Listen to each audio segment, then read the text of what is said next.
السلام علیکم ورحمۃ اللہ وبرکاتہ نحمده ونصلی علی رسولہ الکریم اما بعد رب اشرح لی صدری ویسر لی امری واحلل عقدۃ من لسانی یفقہوا قولی ربی زدنی علما ربی زدنی علما ربی زدنی علما۔ الحمدللہ شارٹ عالمیت کورس کی آج ہماری کلاس نمبر 103 103 نمبر کی کلاس ہے۔ ٹاپک چل رہا ہے مذاہب عالم نصرانیت پارٹ 5۔ انشاءاللہ یہ آج آخری پارٹ ہے جس میں آج آپ کے سامنے انشاءاللہ نصرانیت کا یہ پورا ٹاپک مکمل ہو جائے گا۔ بنیادی چیزیں زیادہ تر آپ کے سامنے آ چکی ہیں۔ نصرانیت کا رد آپ کیسے کریں گے، ان کے عقیدے کیا ہیں، اور کل میں نے آپ کو ان کے فرقے بھی بتا دیے اور ساتھ ہی ساتھ یہ بھی بتا دیا کہ ان میں جو تبدیلیاں آئیں، تحریفات ہوئیں، اس کی وجہ کیا ہے۔ آج آپ کے سامنے دو بڑی اہم چیزیں مجھے اس تعلق سے، نصرانیت کے تعلق سے رکھنا ہے۔ پہلا ٹاپک آپ کے سامنے آج رہے گا، یا پہلا پوائنٹ ہمارا رہے گا، نصرانیت اپنی دعوت کس طرح پھیلاتے ہیں، یا نصارہ اپنی دعوت کیسے پھیلاتے ہیں۔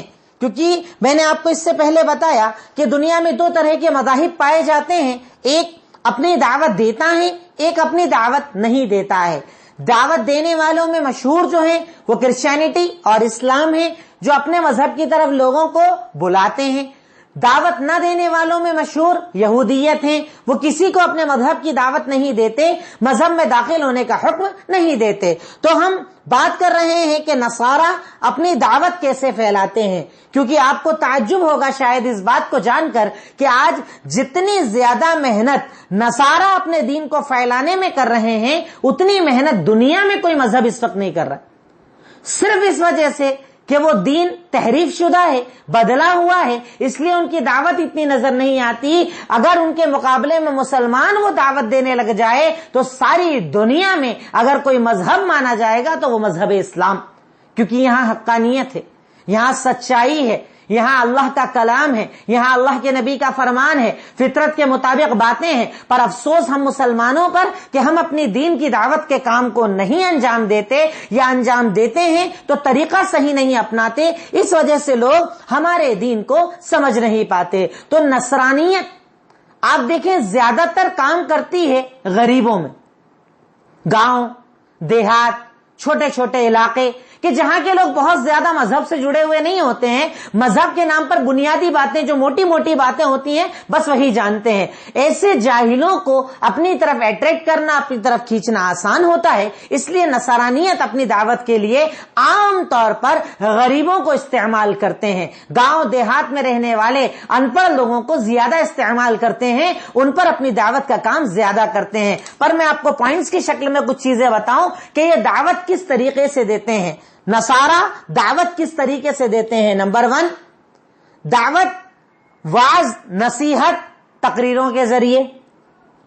ایک انداز ان کی دعوت کا اپنے دین کی طرف یہ ہے کہ باقاعدہ واعظ کر کے، تقریریں کر کے، پروگرام کر کے وہ آپ کو اپنے دین کی طرف بلاتے ہیں اور کنفیوز کرتے ہیں۔ یعنی اگر آپ اسلام کو ماننے والے ہیں تو اسلام کے بارے میں شکوک شبہات آپ کے دماغ میں پیدا کریں گے، ہندو ہے تو ہندو کے بارے میں، یعنی جس مذہب کا سامنے والا ان کے سامنے ہوتا ہے اس کے بارے میں سوالات پیدا کر کے، کنفیوژن پیدا کر کے اس کے دماغ کو ایسا کر دیتے ہیں کہ اس کے بعد جب وہ نصرانیت کی دعوت دیتے ہیں تو وہ قبول کر لیتا ہے کہ نصرانیت میں تو امن اور بھائی چارہ ہے، یہاں تو کوئی لڑائی جھگڑا نہیں ہے، یہاں پر یہ ہے وہ ہے، وہ ایسی اچھائیاں اپنی بتاتے ہیں جو اصل میں موجود نہیں ہوتی ہے۔ لیکن دعوت کا جو طریقہ ان لوگوں نے اپنایا ہے اس میں بنیادی جو طریقہ وہ ہے وعظ نصیحت تقریروں کے ذریعے اپنے دین کی دعوت دینا۔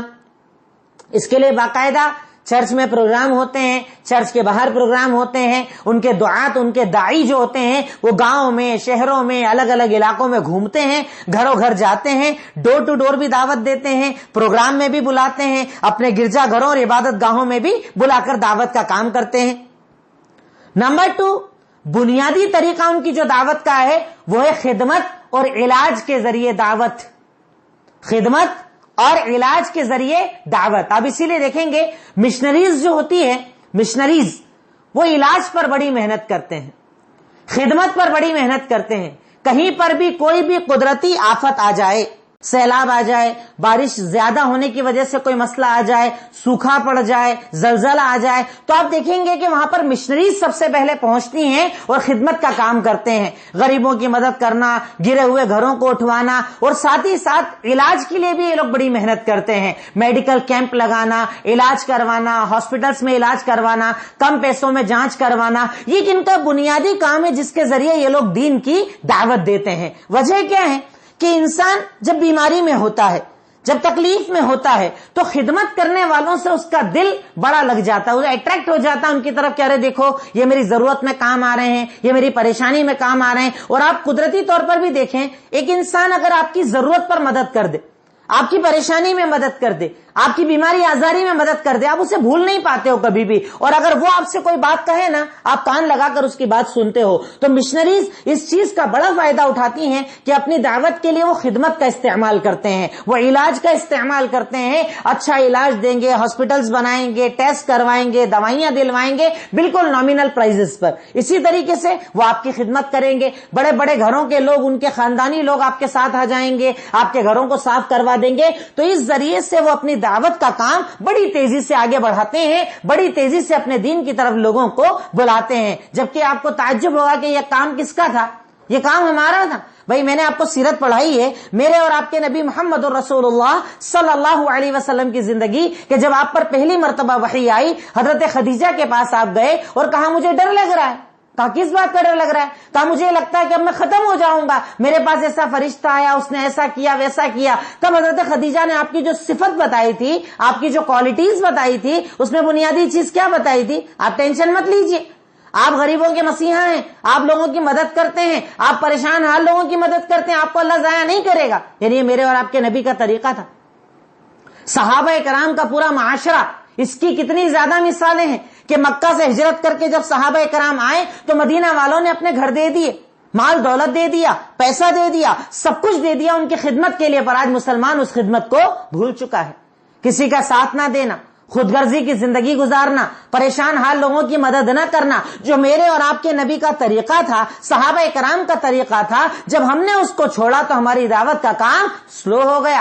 اسی کے ساتھ ساتھ علاج، کیا محنت ہے ہمارے پاس، ہمارے سماج، ہماری قوم، ہماری ملت، ہمارے بڑے بڑے وہ رہنما اور وہ سربراہ جو قوم کے بڑے بڑے یعنی کام کرانے کے دعوے کرتے ہیں، قوم کا سپورٹ کرنے کا دعویٰ کرتے ہیں، کتنے ہاسپٹلس ہیں ہمارے پاس، کتنی لیب ہیں ہمارے پاس، کتنی ایمبولینس ہیں ہمارے پاس، کتنے انتظام ہیں ہمارے پاس کہ ہم غریبوں کا علاج کریں؟ صفر ہیں ہم اس معاملے میں، اور اسی وجہ سے ہماری دعوت کا کام سلو ہوتا ہے۔ اور ہمارے مقابلے میں ایک آدمی جس کے پاس دین نہیں ہے، دین کے نام پر جھوٹ ہے، کفر ہے، شرک ہے، خرافات ہے، لیکن صرف اس کے علاج کو دیکھ کر لوگ اس کی طرف اٹریکٹ ہو جاتے ہیں اور غلط کو بھی قبول کر لیتے ہیں۔ تو سوچئے، ایک مسلمان کو دعوت و تبلیغ کی لائن میں، علاج میں بھی محنت کرنا چاہیے، اسے خدمت کے کاموں میں آگے بڑھنا چاہیے۔ میرا مقصد اپنا عمل بتانا نہیں، پر الحمدللہ میں خود اپنی مثال بتاؤں، میں نے اندور میں جب کام شروع کیا، آج الحمدللہ ہم لوگ تقریباً 15 سے زیادہ کلینک چلا رہے ہیں، صرف 10 روپے میں 2 دن کی دوائی دیتے ہیں۔ میں نے فائدہ محسوس کیا کہ لوگ اس کو کتنا سمجھتے ہیں،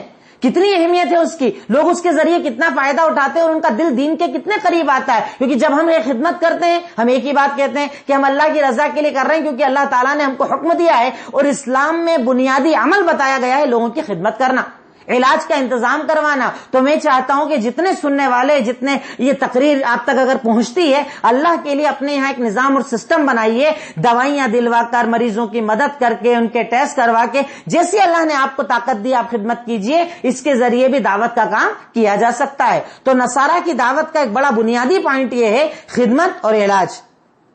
نمبر 3، تعلیم۔ تعلیم بھی ایک بہت بڑا ذریعہ ان لوگوں نے بنایا ہے اپنے دین کو پھیلانے کے لیے، چاہے اسکول ہوں، کالجز ہوں، چھوٹے بڑے اسکول، پری پرائمری، پرائمری اسکول، کالجز، تعلیم کو انہوں نے بہت بڑا ذریعہ بنایا ہے اپنا دین پھیلانے کے لیے۔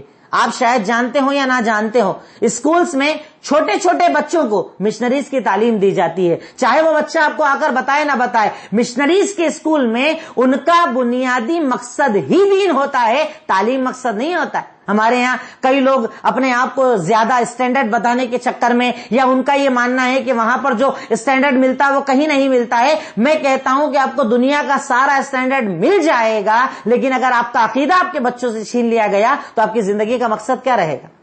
آپ کے پاس کیا مقصد بچے گا؟ آپ کے بچے کے پاس دنیا اور آخرت میں کیا بچے گا؟ مشنریز کے اسکول باقاعدہ ان کو ٹرین کیا جاتا ہے، ان کے ذہنوں کو تیار کیا جاتا ہے کہ آپ کو جو بچہ آپ کے پاس پڑھنے آیا ہے اسے تعلیم تو دینا ہے، پر ساتھ میں اسے عقیدہ بھی دینا ہے. آج قبول کرے نہ کرے. اچھا کئی پیرنٹس کو یہ لگتا ہے کہ نہیں صاحب ہمارے بچے تو اتنے سالوں سے جا رہے ہیں پر ہم نے تو یہ چیز نہیں دیکھی، تو ضروری نہیں کہ وہ ڈائریکٹ آپ کو تعلیم دیں گے، آپ کے بچوں کو ڈائریکٹ کرسچینٹی بتائیں گے. وہ اتنا تو کم سے کم کر ہی دیں گے کہ اسلام کے بارے میں کنفیوز کر دیں گے. ارے اسلام میں تو ایسا ہوتا ہے ویسا ہوتا ہے، آپ کے ہاں تو پردہ ہے، آپ کے ہاں تو یہ ہے. اور وہی بچے آگے چل کے جب جوانی کی دہلیز پر آتے ہیں تو ان کے پاس دین کون سا بچتا ہے؟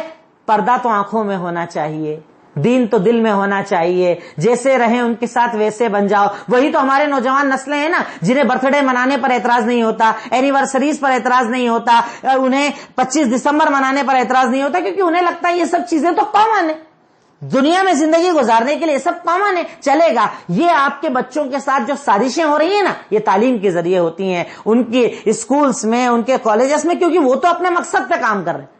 ان کے لیے کوئی چیز بری نہیں ہے، وہ اپنے مقصد پر ہیں اور ان کا مقصد اتنا بڑا ہے جس مقصد کے آگے تعلیم بہت چھوٹی چیز ہے، ایجوکیشن بہت چھوٹی چیز ہے. ورنہ آپ سوچئے نا، ایک کرسچن آدمی ہے، اس کو اپنا دین پھیلانا ہے، وہ آپ کے بچوں کو تعلیم کیوں دے گا؟ وہ آپ کے بچوں کی تعلیم کے لیے محنت کیوں کرے گا؟ بھائی آپ قرآن پورا اٹھا کر دیکھ لیجئے، حدیث پوری اٹھا کر دیکھ لیجئے. قرآن کریم میں اللہ تعالیٰ بار بار بیان کرتا ہے کہ یہود و نصارہ کبھی آپ کے دوست نہیں ہو سکتے، کبھی آپ کا بھلا نہیں چاہ سکتے، کبھی آپ سے راضی نہیں ہو سکتے. تو آپ کو کیا لگتا ہے وہ آپ کے بچوں کو ٹیلنٹڈ بنانا چاہتے ہیں، آپ کے بچوں کو صلاحیت دینا چاہتے ہیں، آپ کے بچوں کو ان کے کمپٹیشن میں آگے بڑھانا چاہتے ہیں؟ آپ صرف تصور کیجئے کہ قرآن میں بات جھوٹی ہے، قرآن میں یہ باتیں جھوٹی نہیں ہیں. تو ان کا ایک دعوت کا بہت بڑا ذریعہ ہے تعلیم. اسکول کالجز کو انہوں نے اپنی دعوت پھیلانے کا بہت بڑا ذریعہ بنایا ہے. اور میں مشنریز کے کاموں پر اس لیے زیادہ محنت کر رہا ہوں، زیادہ فوکس آپ کا کروا رہا ہوں، کیونکہ ہم میں سے بہت سارے لوگ ہیں جو آج بھی ان مسائل کو نہیں سمجھتے، اور جب بچے جوان ہوتے ہیں تب افسوس کرتے ہیں، اور اس وقت افسوس کرنے سے کوئی فائدہ حاصل نہیں ہوتا ہے. نمبر 4، مالی مدد کر کے، پیسے کی مدد کر کے بھی یہ لوگ اپنے دین کی طرف لوگوں کو بلاتے ہیں. اور ایسے ایک دو نہیں، ڈھیروں انسیڈنٹ ہے، ڈھیروں واقعات ہے. گاؤں میں، چھوٹے چھوٹے علاقوں میں، دیہاتوں میں غریب فقیر محتاجوں کے پاس باقاعدہ پیسے کی دعوت دی جاتی ہے، باقاعدہ ان کو پیسہ دیا جاتا ہے اور اپنے دین کی طرف بلایا جاتا ہے. تو مالی مدد کے ذریعے یہ لوگ اپنی دعوت کا کام نمبر 4 کرتے ہیں. نمبر 5، مسلمانوں میں عورتوں کی آزادی کا نعرہ دے کر. یہ بھی ایک بڑا اہم پوائنٹ ہے، اس کو بھی میں ذرا سا ڈیٹیل میں بتاؤں گا آپ کو. عورتوں کی آزادی کا نعرہ آپ نے سنا ہوگا، ابھی ہمارے یہاں پر کچھ سالوں پہلے عورتوں کی آزادی کے نام پر یورپ میں بہت بڑی بڑی آوازیں اٹھی تھی. کئی لوگوں نے باقاعدہ تحریک چلائی تھی کہ ہم مسلم عورتوں کو آزاد کروائیں گے. آزادی کس چیز سے؟ پردے سے، اسلام کے احکامات سے، اسلامی شریعت سے. یورپ میں اس کو بڑا زوردار نعرہ بنایا گیا اور اس نعرے کو اتنا پھیلایا گیا کہ ساری دنیا کے مسلمان اور ساری دنیا کی مسلمان عورتوں کے دماغ میں یہ بات ڈالی گئی، اسلام نے تمہیں کوئی ادھیکار نہیں دیا، اسلام تو تمہیں گھر میں بیٹھاتا ہے، اسلام تمہیں پردے میں بیٹھاتا ہے، اسلام تمہاری آزادی کا دشمن ہے. یہ آپ کیا سمجھ رہے ہیں؟ مشنریز کا ڈائریکٹ آپ کے پاس آ کر بولے کہ بولو حضرت عیسیٰ اللہ کے بیٹے ہیں، بولو اللہ تعالیٰ کو ہم 3 مانتے ہیں. ایسے ڈائریکٹ دعوت نہیں دی جاتی. دعوت کے بہت سارے طریقے ہوتے ہیں، الگ الگ وے میں آ کر لوگ دعوت کا کام کرتے ہیں اور ہم کئی بار سمجھ ہی نہیں پاتے. عورتوں کی آزادی یہ ایک بہت بڑا نعرہ ہے جو یورپ نے اٹھایا، اور اس کا نتیجہ یہ ہوا کہ ہماری بہت ساری بہن بیٹیاں آج اپنے دین سے پھر چکی ہیں، مرتد ہو چکی ہیں. کلمہ پڑھنے والی، دین کی دعوت دینے والی، دین کی بات کرنے والی ہماری بچیاں، انہیں ایسا پیغام دیا گیا، ایسا سمجھایا گیا، ایسا سکھایا گیا، اسکول میں، کالجز میں قدم قدم پر ان کے دماغ میں اتنا شوشہ ڈالا گیا کہ اسلام پر اگر عمل کرو گے تو پیچھے رہ جاؤ گے، اسلام تمہاری ترقی میں رکاوٹ ہے، اسلام تمہیں پردے میں رکھتا ہے، اسلام تم سے تمہاری آزادی چھینتا ہے. اور اس کا نتیجہ یہ ہوا کہ آج ہماری عورتیں بے پردہ ہو گئی، برہنہ ہو گئی، لباس تبدیل ہو گئے، پردے برقعے دور ہو گئے. آج ہوتا ہے نا ہمارے یہاں پردے کو کون پسند کرتا ہے؟ برقعے کو کون پسند کرتا ہے؟ چست لباس پہننا، ٹائٹ کپڑے پہننا، چھوٹے کرتے پہننا، ایسے کپڑے پہننا کہ پہننا نہ پہننا برابر ہو. یہ کلچر دینے والا کون؟ یہی یورپ، یہی مشنریز. کہ انہوں نے عورتوں میں ایسا اس طریقے سے زہر گھولا کہ آج انہیں پردہ برا لگنے لگا ہے، آج انہیں پردے کے نام پر چڑ ہوتی ہے، انہیں لگتا ہے کہ ایک عورت کو تو مردوں کے ساتھ ہونا چاہیے، ہر قدم پر ساتھ ہونا چاہیے. تو کیا اسلام نے عورتوں کو ادھیکار نہیں دیا؟ یہ لوگ جب بات کرتے ہیں، مسئلہ یہ ہوتا ہے کہ ہم مسلمانوں نے اپنا دین اپنی خواتین کو بتایا ہی نہیں، ان تک دین کی صحیح تعلیمات پہنچائی ہی نہیں، ان کو یہ بتایا ہی نہیں کہ اسلام نے تمہیں کیا دیا ہے. اگر آپ چاہیں تو یوٹیوب پر باقاعدہ میرا ایک لیکچر ہے عورتوں کے ادھیکار کے اوپر، عورتوں کے حقوق کے اوپر، آپ اسے پورا سنیے گا. اس میں نے تفصیل کے ساتھ بتایا ہے کہ اسلام نے عورتوں کو جو ادھیکار دیا ہے وہ دنیا کی کسی قوم، کسی مذہب، کسی تحریک نے نہیں دیا ہے. کہاں مقام نہیں دیا، کہاں اسلام نے دبایا، ہر جگہ تو اسے عزت دار بنایا، ہر جگہ تو اسے مقام اور مرتبہ عطا کیا. میں کچھ مثالیں اگر بتاؤں کہ اسلام کے آنے کے پہلے تو عورتوں کو جینے کا بھی حق نہیں تھا. عرب میں بچی پیدا ہو زندہ دفن کر دو، یورپ میں بچیوں کے پیدا ہونے کی خبر پیٹ میں مار دو، ہندوستان میں مرد مر جائے عورت کو ستی کی طرح جلا دو. یہ اسلام ہی تو مذہب ہے جس نے آنے کے بعد کہا کہ وَإِذَا الْمَوْءُودَةُ سُئِلَتْ بِأَيِّ ذَنبٍ قُتِلَتْ. سورہ تکویر آیت نمبر 8 میں اللہ نے کہا کہ یاد کرو ان زندہ دفن کی گئی بچیوں سے جب اللہ سوال کرے گا کہ تجھے کیوں مارا گیا. اسلام نے تو جینے کا حق دیا عورتوں کو، ورنہ پہلے تو جینے کا بھی حق نہیں تھا. میں نے اس تقریر میں تفصیل کے ساتھ بتایا ہے کہ یورپ میں، یہودیوں میں، نصارہ میں عورتوں کو شیطان مانا جاتا تھا. کیا تصور تھا عورتوں کے بارے میں. لیکن آج افسوس یہ کہ جب ہم نے اپنے گھر کی خواتین کو، ہم نے اپنی خواتین کو یہ نہ بتایا کہ دین کیا ہے، دین میں عورتوں کا حق کیا ہے، تو آج ہماری عورتیں مشنریز کی اس دعوت پر لبیک کہتی ہیں اور چست لباس پہنتی ہیں، چھوٹے کپڑے پہنتی ہیں، اتنا ٹائٹ لباس پہنتی ہیں کہ پہننا نہ پہننا ایک برابر ہو جائے، شادیوں میں، محفلوں میں بے پردہ ہو کر گھومنا پسند کرتی ہیں. یہ ساری عریانیت، یہ فحاشی انہی مشنریز کے سہارے سے ہمارے پاس آئی ہیں. میں کہتا ہوں کہ عورتوں کو جو ادھیکار، جو حقوق اسلام نے عطا کیے وہ دنیا کے کسی مذہب نے نہیں دیے. جینے کا حق دیا، میں نے آپ کو ایک دلیل دی. برابری کا حق دیا. آج کہتے ہیں نا لوگ مرد عورت برابر، مرد عورت برابر. ارے آپ آج کہہ رہے ہیں آج سے 1450 سال پہلے اللہ تعالیٰ نے سورہ نحل آیت نمبر 97 میں ارشاد فرمایا کہ اگر کوئی مرد اور کوئی عورت جو بھی اچھا عمل کریں گے دونوں کو برابر بدلہ دیا جائے گا. کوئی اونچا نیچا نہیں ہے، کوئی چھوٹا بڑا نہیں ہے. نیکی مرد کرے تو بھی ثواب، عورت کرے تو بھی ثواب، دونوں کو برابر قرار دیا. کہاں فرق بتایا، کہاں اونچا نیچا بتایا، کہاں عورتوں کو ادھیکار نہیں دیے. پر افسوس یہ کہ مسلمان خواتین نے اپنے دین کو پڑھا ہی کہاں ہے، اور افسوس ہم لوگوں پر کہ ہم نے اپنے بچیوں کو دین بتایا ہی کہاں ہے. اسی لیے آپ کی اور میری بچیوں کے ساتھ آج اسکول میں، کالجز میں جب ان کے دماغ سے کھیلا جاتا ہے تو وہ کنفیوز ہو جاتے ہیں، وہ آپ کے دشمن بن جاتے ہیں اور وہ بے پردہ ہونے کو اپنی زندگی سمجھتے ہیں. میں ایک مثال اکثر دیتا ہوں کہ کبھی بھی ایسے لوگ جو آپ کے بچوں کو دین سے ہٹانا چاہتے ہیں وہ ڈائریکٹ نہیں بولتے ان کو. کس طریقے سے بولیں گے؟ ہمارے یہاں برتھ ڈے پارٹی آپ آؤ گی؟ ارے نہیں آپ تو نہیں آؤ گی نا، آپ کے پاپا تو آپ کو آنے نہیں دیں گے. ایک بار، 2 بار، 3 بار، 4 بار. ایک وقت یہ آئے گا کہ آپ کی بچی کو لگے گا کہ میرا باپ تو مجھ پہ بھروسہ نہیں کرتا، میرے فرینڈز کے ماں باپ زیادہ اچھے ہیں، اور وہ اپنا آئیڈیل بنا لیتی ہے ان کے ماں باپ کو. پھر وقت چلتا چلتا چلتا ایسے حالات پر آ جاتا ہے کہ وہ اس بچی کی نظر میں دین، اسلام، مذہب ایک چھوٹی چیز ہو جاتا ہے اور آنکھوں کا پردہ اس کی نظر میں آ جاتا ہے. جو ہمارے لڑکیاں بولتی ہیں نا پردہ تو آنکھوں میں ہونا چاہیے، آنکھوں کا پردہ ہونا چاہیے، جسم کو پردے کی ضرورت نہیں ہے. یہ آپ کے بچوں کے ساتھ، بچیوں کے ساتھ کھیلا جاتا ہے، بچپن میں دھیان نہیں دیتے. جب بچے جوان ہو جاتے ہیں تب روتے ہیں اور علماء سے آ کر بولتے ہیں تقریر کیجئے پردے کے اوپر. تب تقریر کرنے سے کیا ہوگا جب آپ نے بچپن سے ان پر محنت نہ کی. عورتوں کو ادھیکار، عزت کا حق اسلام نے عطا کیا. سورہ لقمان آیت نمبر 17 کہ اللہ تعالی نے جب عورت کو ماں بنایا تو کہا اس کی رضا میں اللہ کی رضا، اس کی ناراضگی میں اللہ کی ناراضگی. جب بیوی بنایا تو کہا جو تو کھا اسے کھلا، جو تو پہن اسے پہنا. جب بیٹی بنایا تو کہا اگر کسی کے گھر 1 بیٹی، 2 بیٹی یا 3 بیٹی پیدا ہو جائے ماں باپ جنتی ہو جائیں گے. ہر جگہ تو عورت کو عزت دی.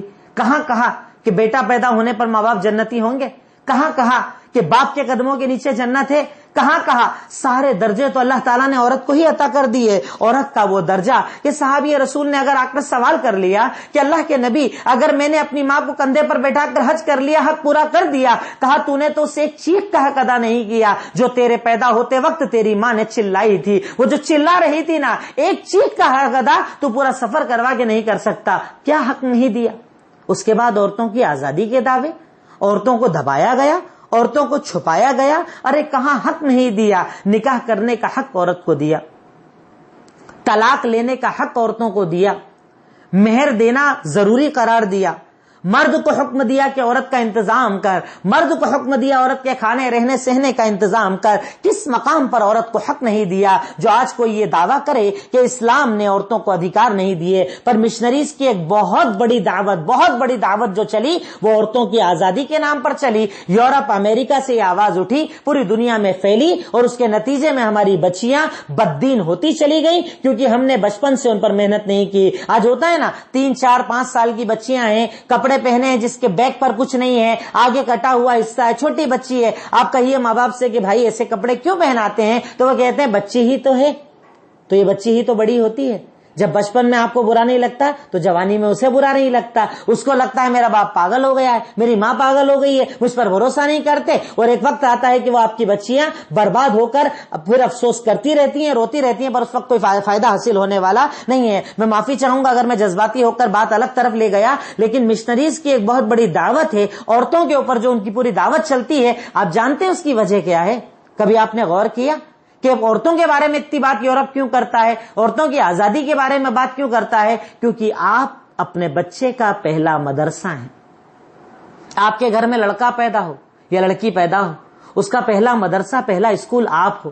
جس گود میں وہ پلتا ہے, جس ماں کا وہ دودھ پیتا ہے, جس ماں کی آنکھوں میں وہ شرم و حیا دیکھتا ہے, جس ماں کی آنکھوں میں وہ پردہ دیکھتا ہے, جس ماں کی آنکھوں میں وہ اپنے آپ کو دیکھتا ہے. اگر ماں دیندار تو اولاد اس پہلے مدرسے سے دین سیکھتی ہے, لیکن اگر ماں کو ہی بددین کر دیا جائے تو نسلوں میں کیا بچے گا؟ ان کا مقصد عورتوں کو آزاد کروانا نہیں, ان کا مقصد اسلام کی نسلوں کو ختم کرنا ہے, مسلمانوں کی نسلوں کو ختم کرنا ہے. اس لیے وہ عورتوں پر زیادہ محنت کرتے ہیں کہ اگر آپ برباد ہو گئے تو بچوں کو دین کون سکھائے گا, بچوں کو دین کی طرف کون بلائے گا, توحید اور رسالت انہیں کون سکھائے گا؟ اس لیے انہوں نے ماؤں کو ہی برباد کر کے رکھ دیا, اور آج نتیجہ گھر گھر میں بے دینی کا ماحول ہے.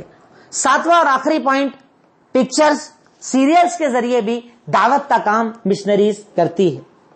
سبھی چیزیں, کچھ چیزیں آپ کو ایسی لگیں گی ہوائی باتیں, ایسا ہوتا کیا, پر ایسا ہو رہا ہے. مشنریز فلموں کے ذریعے بھی کام کرتی ہے, سیریلز کے ذریعے بھی کام کرتی ہے. کیا دکھاتے ہیں ہمارے یہاں سیریلز میں؟ گھر میں ایک دوسرے کو دشمن, گھر میں ایک دوسرے کو سازش کرنے والا. موویز میں کیا دکھاتے ہیں؟ ہر مووی میں ایک داڑھی والے کو ولن, نماز پڑھتا ہوا ولن, لمبی ٹوپی پہننے والا ولن, دین اور تسبیح ہاتھ میں رکھنے والا ولن. کیا سمجھتے ہیں یہ کہ ایسی کامن بات ہے؟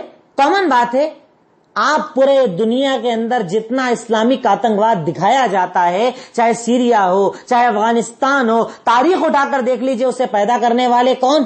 یہی نصارہ, یہی یہود خود نے پیدا کیا, اور ان مسلمانوں کے ذریعے ساری دنیا میں مسلمانوں کو بدنام کر دیا کہ آج ہر فلم میں, ہر ٹی وی میں, ہر جگہ کیریکٹر اگر نیگیٹو ہے تو اسے مسلمان دکھایا جاتا ہے. کیوں؟ کہ اس کے اپوزٹ کو صحیح مانا جائے اور مسلمان کو غلط مانا جائے. کیوں؟ اپنے آپ کو صحیح بتانے کے لیے ضروری نہیں کہ آپ اپنے آپ کو صحیح بتاؤ, اپنے مقابل جو ہے اسے غلط بتا دو. آپ بتائیے نا, کرسچینٹی کے مقابلے میں اس وقت دنیا میں کون سا مذہب ہے؟ دنیا میں سب سے زیادہ مذہب جو مانا جاتا ہے وہ ہے نصرانیت, اور اس کے بعد سیکنڈ نمبر پر کیا ہے؟ اسلام. ارے اپنے اپوزٹ کو ختم کر دو تو آٹومیٹک آپ کی تعداد بڑھ جائے گی. ضروری تھوڑی ہے کہ آپ پکچر میں آ کر بولو کہ کرسچینٹی صحیح ہوتی ہے. اسے کرسچینٹی اگر صحیح ثابت کرنی ہے تو آپ کو غلط ثابت کرنا ہی کافی ہے کہ جب میرے مقابل کو میں ختم کر دوں گا تو مال میرا ہی بکے گا نا. بھائی دنیا میں ہوتا ہے کہ نہیں ہوتا ہے؟ ایک آدمی بزنس کرتا ہے تو سب سے پہلے اپنے رائیولز کو ختم کرتا ہے, جو اس سے کمپٹیشن کر سکتے ہیں ان کمپنیز کو ختم کر دو. اب جب وہ ختم ہو گئی تو پروڈکٹ میرا ہی بکے گا نا, میرے علاوہ کس کا بکے گا؟ یہی سازش آج مسلمانوں کے خلاف ہے جس کو ہم میں سے بہت سارے لوگ سمجھ نہیں پاتے. اگلا ٹاپک ہے اللہ کے نبی کے بارے میں بشارتیں. میں معذرت چاہوں گا, میں نے تھوڑا اس پر بات تفصیلی کر دی, لیکن وہ چیز ضروری تھی اس لیے میں نے آپ کو بتایا ہے. آپ چاہیں تو پوائنٹس کو اور زیادہ ڈیٹیل میں خود لکھ سکتے ہیں, خود سمجھ سکتے ہیں انشاءاللہ. اللہ کے نبی کے بارے میں بشارتیں. آپ جانتے ہیں کہ یہود و نصارہ کی کتاب میں اللہ کے نبی صلی اللہ علیہ وسلم کے لیے بشارتیں موجود ہیں. وہ کتاب جو صحیح تھی, وہ کتاب جس میں تحریف نہیں ہوئی تھی, اس میں اللہ کے نبی کے بارے میں بشارتیں موجود تھی, جس کو شیخ رحمت اللہ ہندی نے اپنی کتاب اظہار حق میں ایک ساتھ جمع کیا ہے کہ تقریباً یہود و نصارہ کی کتاب میں 18 سے زیادہ بشارتیں موجود ہیں کہ اللہ کے نبی محمد الرسول اللہ دنیا میں آئیں گے۔ شیخ رحمت اللہ ہندی نے اپنی کتاب اظہار حق میں 18 سے زیادہ بشارتوں کو جمع کیا ہے کہ اللہ کے نبی کی بشارتیں یہود و نصارہ کی کتابوں میں موجود ہیں کہ آپ آئیں گے، چاہے وہ سفر تثنیہ، سفر تکوین ہو، یعنی اولڈ ٹیسٹامنٹ ہو یا نیو ٹیسٹامنٹ ہو، دونوں میں ان کی بشارتیں موجود ہیں۔ اسی کے ساتھ ساتھ قرآن میں بھی اللہ تعالیٰ نے ذکر کیا، سورہ صف آیت نمبر 6، اللہ تعالیٰ کا فرمان وَإِذْ قَالَ عِيسَى ابْنُ مَرْيَمَ انی رسول اللہ علیکم مصدقا لما بین یدی من التوراۃ ومبشرا برسول یاتی من بعدی اسمہ احمد۔ اللہ تعالیٰ نے ارشاد فرمایا سورہ صف آیت نمبر 6 کہ جب حضرت عیسیٰ علیہ السلام نے کہا کہ میں تمہاری طرف رسول بنا کر بھیجا گیا ہوں، میں مجھ سے پہلے آئی کتاب تورات کی تصدیق کرتا ہوں اور اپنے بعد ایک رسول کی بشارت دیتا ہوں جس کا نام احمد ہوگا۔ قرآن میں اللہ نے کلیئر کہا کہ حضرت عیسیٰ نے بشارت دی تھی کہ میرے بعد ایک نبی آئیں گے جن کا نام احمد ہوگا، اور پوری ڈیٹیل ان کی بتائی تھی، کہاں پیدا ہوں گے، عرب میں ہوں گے، ریگستان میں ہوں گے، قریش میں ہوں گے، ساری ڈیٹیل ان کو بتا رکھی تھی۔ مطلب ان کی کتابوں میں اللہ کے نبی کی پیشین گوئیاں موجود ہیں، بشارتیں موجود ہیں، جس کو شیخ رحمت اللہ ہندی نے اپنی کتاب اظہار حق میں جمع کیا ہے۔ اگلا پوائنٹ اور آخری پوائنٹ جس پر نصرانیت مکمل ہوگی وہ ہے نصارہ کو دین اسلام کی دعوت کیسے دی جائے۔ نصارہ کو دین اسلام کی دعوت کیسے دی جائے؟ سب سے نمبر 1 تو آپ انہیں اللہ کے نبی ہونے کی سچی دلیلیں بتائیے، اللہ کے نبی سچے تھے اس کی دلیلیں بتائیے۔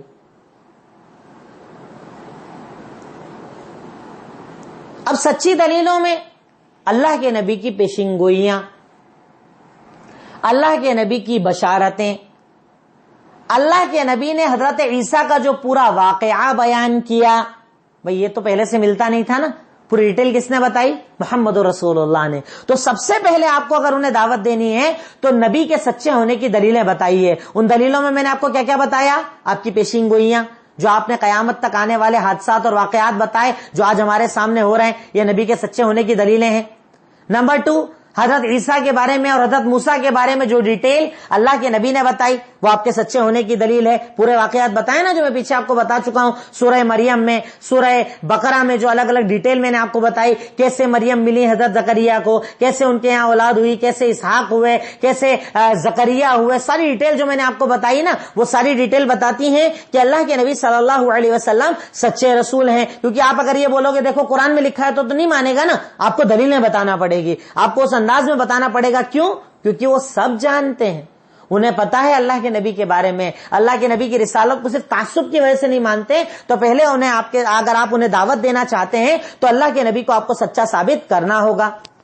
نمبر 2، قرآن ایک معجزہ ہے، اس بات کو سمجھانا ہوگا۔ قرآن ایک معجزہ ہے، نہیں مانتے اس جیسا ایک قرآن لا کر دکھا دو۔ قرآن میں اللہ تعالیٰ نے جو دلیلیں بتائی، اوپر کی طرف چڑھو آکسیجن کم ہو جاتی ہے، اسکن کو جلنے کا احساس تب تک ہوتا ہے جب تک کہ اسکن پر جلن نہیں ہوتی ہے۔ کتنی ایسی دلیلیں جو پیچھے میں آپ کے سامنے کئی بار قرآن کے موضوع پر بتا چکا ہوں۔ قرآن ایک معجزہ ہے، آپ اسے ثابت کیجئے دلیلوں سے، سائنس کی دلیلیں، ٹیکنالوجی کی دلیلیں، ڈاکٹری فیلڈ کی دلیلیں، الگ الگ فیلڈ میں قرآن نے جو باتیں بتائی ہیں جو ثابت کرتی ہیں کہ قرآن ایک سچی کتاب ہے، اس کے ذریعے بھی آپ انہیں دین اسلام کی دعوت دے سکتے ہیں۔ نمبر 3، نصارہ کے وہ علماء جو مسلمان ہوئے ان کی گواہیوں کو آپ جمع کیجئے اور ان کو بتائیے۔ بہت سارے لوگ ہیں نصرانیت سے اسلام میں آئے ہیں، کرسچینٹی سے اسلام میں آئے ہیں، ایسے لوگوں کے انٹرویوز، ایسے لوگوں کے واقعات، ایسے لوگ جو آپ کو یوٹیوب پر ڈھیر مل جائیں گے، آپ انہیں بھی جمع کریں، کیونکہ یہ بھی ان کو دعوت دینے کے لیے بڑا کام آتا ہے کہ اگر ہم جھوٹے ہوتے تو تمہارے اتنے سارے ادھر کیوں آئے، اتنے ساروں نے دین کیوں قبول کیا۔ تو غیر مسلموں کا یا یہود و نصارہ نے جو اسلام قبول کیا ہے ان کے واقعات کو بتانے سے بھی آدمی کے دل پر اثر پڑتا ہے اور وہ دین کی طرف آتا ہے۔ نمبر 4، انہیں یہ بتائیے کہ تمہارے جو رسول دنیا میں آئے، چاہے حضرت عیسیٰ چاہے حضرت موسیٰ، انہوں نے جس توحید کی دعوت دی اسی توحید کی دعوت اسلام بھی دیتا ہے۔ تمہارے رسول حضرت عیسیٰ اور حضرت موسیٰ جس دین جس توحید کی طرف دعوت دیتے تھے اسی توحید کی طرف دعوت اسلام بھی دیتا ہے. یعنی آپ سملیرٹیز بتائیے, آپس میں یکسانیت بتائیے کہ جو تمہارے نبی دعوت لے کر آئے اس دعوت کو اور زیادہ اپڈیٹ انداز میں اللہ کے نبی نے بتایا تو تمہیں اس سے دشمنی نہیں رکھنا چاہیے. یہ چوتھا پوائنٹ ہے. پانچواں پوائنٹ, انہیں اللہ کی نعمتیں یاد دلائیے. انہیں اللہ تعالی کی نعمتیں یاد دلائیے کہ اللہ تعالیٰ نے تم پر کیا کیا نعمتیں کی. فرعون تم کو مار رہا تھا, اللہ تعالیٰ نے بچایا. تم کو یہودی مار رہے تھے, اللہ تعالیٰ نے بچایا. وہ ساری دلیلیں جس سے پتا چلتا ہے کہ اللہ تعالیٰ نے یہود و نصارہ پر کیا کیا انعامات کیے. اور چاہیں تو آپ ایک ساتھ آپ کو سورہ بقرہ آیت نمبر 40 سے 48 میں مل جائیں گے. اللہ نے نعمتوں کا تذکرہ کیا ہے. آیت نمبر 40 سے 48 سورہ بقرہ میں اللہ تعالیٰ نے نعمتوں کا تذکرہ کیا ہے. تو آپ انہیں وہ نعمتیں بھی یاد دلائیے کہ اللہ نے تم پر کتنی نعمت کی. تمہیں تو فرعون مار رہا تھا, اللہ نے تمہیں بچایا. کیونکہ یہ سارے واقعات تو ہم جانتے نہیں تھے نا. قرآن اگر سچا نہ ہوتا تو ہمیں پتا نہیں چلتا. تو انہیں نعمتیں یاد دلائیے آپ. اس کے بعد نمبر 6, یہ بھی بتائیے کہ تمہاری کتابوں میں آپس میں کتنے اختلاف پائے جاتے ہیں. کوئی کتاب کچھ کہتی ہے, کوئی کتاب کچھ کہتی ہے. کسی کتاب میں ہاں, کسی کتاب میں نہ, جو میں آپ کو پیچھے بتا چکا ہوں. انجیل میں آپس میں ٹکراؤ ہے, تورات میں آپس میں ٹکراؤ ہے. تو ایسے ٹکراؤ کو تلاش کیجئے اور انہیں بتائیے کہ اگر تمہاری کتابیں اللہ کی طرف سے ہوتی, اللہ تعالیٰ کی نازل کردہ ہوتی تو اس میں اتنا اختلاف نہیں ہوتا. اس میں اتنا زیادہ اختلاف اس بات کی دلیل ہے کہ تمہاری کتابیں سچی نہیں ہیں. آپ انہیں اس ذریعے سے بھی دعوت دے سکتے ہیں کہ آپ انہیں بتائیں کہ تمہاری کتابوں میں دیکھیے کتنا اختلاف ہے, تمہاری کتابوں میں کتنا زیادہ مسئلہ ہے, تمہاری کتابوں میں کتنی باتیں ہیں جو آپس میں ٹکراتی ہیں. ان ذریعوں سے بھی انسان اسلام کے قریب آتا ہے. پھر نمبر 7, حضرت عیسیٰ علیہ السلام کے بارے میں قرآن کا عقیدہ بتائیے. حضرت عیسیٰ کے بارے میں قرآن کا عقیدہ بتائیے اور توحید بتائیے. آپ کہتے ہیں حضرت عیسیٰ اللہ کے بیٹے. کیا یہ ممکن ہے؟ ایک محتاج, ایک انسان جسے مار دیا جائے, کیلوں پر لٹکا دیا جائے, سولی پر لٹکا دیا جائے, رب ہو سکتا ہے کیا؟ رب کی عظمت کیا ہے؟ آسمانوں کا بنانے والا, زمین کا بنانے والا, کائنات کا چلانے والا, سرو شکتیمان, سب سے زیادہ طاقتور, وہ اللہ رب العالمین اتنا محتاج ہو سکتا ہے کہ اسے یہ ادنا سی مخلوق انسان مار دے؟ انسان اسے مار سکتا ہے کیا؟ اللہ کا کوئی بیٹا ہو سکتا ہے کیا؟ توحید کی جتنی دلیلیں آپ کے پاس ہے وہ دلیلیں ان کے سامنے رکھیں. وہ دلیلیں بھی بڑی کام کرتی ہیں. کیونکہ آپ دیکھیں اللہ تعالیٰ نے یہود و نصارہ کو بھی جب دعوت دی نا تو پہلی دعوت توحید کے ذریعے ہی دی ہے. کیونکہ توحید کی دعوت میں اپنے آپ میں بڑا دم ہوتا ہے. بس سمجھانے والا ہونا چاہیے, انداز صحیح ہونا چاہیے. تو توحید سے بہتر کوئی دعوت ہے ہی نہیں. توحید سب سے افضل, سب سے اعلیٰ, سب سے اونچی دعوت ہے. اگر آپ نے توحید ہی کی دعوت دے دی نا بات پوری ہو جائے گی انشاءاللہ. تو توحید کی دلیلوں کو خود بھی یاد کرنا ہوگا اور ان دعوت کو, ان باتوں کو ان لوگوں تک پہنچانا ہوگا. اب اگر صحیح معنوں میں آپ توحید کی دعوت کو پہنچائیں تو انشاءاللہ کام ہوگا. اور آخری نمبر 8, اپنے آپ کو خدمت اور علاج کی لائن میں لگایا جائے. اپنے آپ کو خدمت اور علاج کی لائن میں لگایا جائے. اور میں اس کے تحت چاہتا ہوں کہ آپ میں سے ہر انسان کوشش کرے, اگر اللہ نے طاقت دی کسی کو دوائی دلا دیجئے, کسی کے ٹیسٹ کروا دیجئے, کسی کے علاج میں مدد کر دیجئے. جیسی طاقت اللہ نے آپ کو عطا کی آپ کوشش کیجئے. کوشش صرف آپ کو کرنی ہے, دینے والی ذات اللہ کی ہے. آج سے 10 سال پہلے میں نے صرف ایک کوشش کی تھی کہ چلو کلینک چالو کرتے ہیں, لوگوں کی خدمت کرتے ہیں. خوشبو چیریٹیبل کلینک کے نام سے چالو کیا, اللہ نے پوری چینل بنا کر رکھ دی. وہ سب اللہ کا کام ہے, اللہ کی ذات کرنے والی ہے. اللہ تعالیٰ کرنے پر آ جائے تو کوئی ٹال نہیں سکتا ہے. ہمیں تو صرف شروعات کرنا ہوتی ہے, ہمیں تو صرف کوشش کرنا ہوتی ہے. اللہ قبول کرنے والا ہے. تو اللہ تعالیٰ نے آپ کو جیسی طاقت دی ہے, جیسے وہ لوگ اپنے غلط دین کو پھیلانے میں علاج کا استعمال کر رہے ہیں, خدمت کا استعمال کر رہے ہیں, آپ بھی کیجئے. نمبر 9, تعلیمی مرکز, اسکول, کالجز قائم کر کے. اگر اللہ نے آپ کو طاقت دی ہے, صلاحیت دی ہے, پیسہ دیا ہے, 3 4 5 لوگ مل کر اچھے اسکولز قائم کیجئے تاکہ آپ کے بچوں کو غیروں کے یہاں نہ جانا پڑے, غلط دین سکھانے والوں کے پاس نہ جانا پڑے. اچھے اسکولز بنا کر, اچھے کالجز بنا کر بھی ہم دعوت کا کام کر سکتے ہیں. ان کی دعوت کو بریک کر سکتے ہیں, ان کی دعوت کو روک سکتے ہیں. تو ان کچھ ذریعوں کو استعمال کر کے ہمیں بھی دعوت کا کام کرنا ہوگا. اور یاد رکھیے کہ یہ دعوت کا کام کوئی احسان نہیں ہے, یہ فرض ہے ہمارا. یہ ذمہ داری ہے ہماری. اللہ تعالیٰ ہم سے سوال کرے گا. اگر زبان کو بولنے کی طاقت دی، ہاتھ کو عمل کی طاقت دی، پیر کو چلنے کی طاقت دی، آنکھ کو دیکھنے کی طاقت دی، کان کو سننے کی طاقت دی، تو آپ کی ذمہ داری ہے کہ آپ کو ذمہ داری ادا کرنا ہوگی. اگر ادا نہ کرو گے کل روز قیامت اللہ کو جواب دینا ہوگا. اللہ تعالیٰ آپ سے سوال کرے گا کہ آپ نے دین کا کتنا کام کیا. آپ بولو گے اللہ میں نے کمایا، میں نے کھایا، میں اپنے کام میں لگا رہا، کام پورا ہو جائے گا؟ ہرگز نہیں. اللہ سوال کرے گا، جواب دینا ہوگا، اللہ تعالیٰ کے سامنے کھڑے ہونا ہوگا، ہر لمحے کا حساب دینا ہوگا. آخر میں اللہ تعالیٰ سے دعا ہے، اے الہی مولا رب العالمین، تو ہمیں دعوت دین کے لیے قبول فرما لے، دعوت دین کرنے والا بنا دے، دین کی دعوت کو پھیلانے والا بنا دے. اس دین کے لیے تیرے لیے جو بھی ہم خدمت کرتے ہیں اللہ تو اسے قبول فرما لے. وآخر الدعوانا ان الحمد للہ رب العالمین. السلام علیکم ورحمۃ اللہ وبرکاتہ.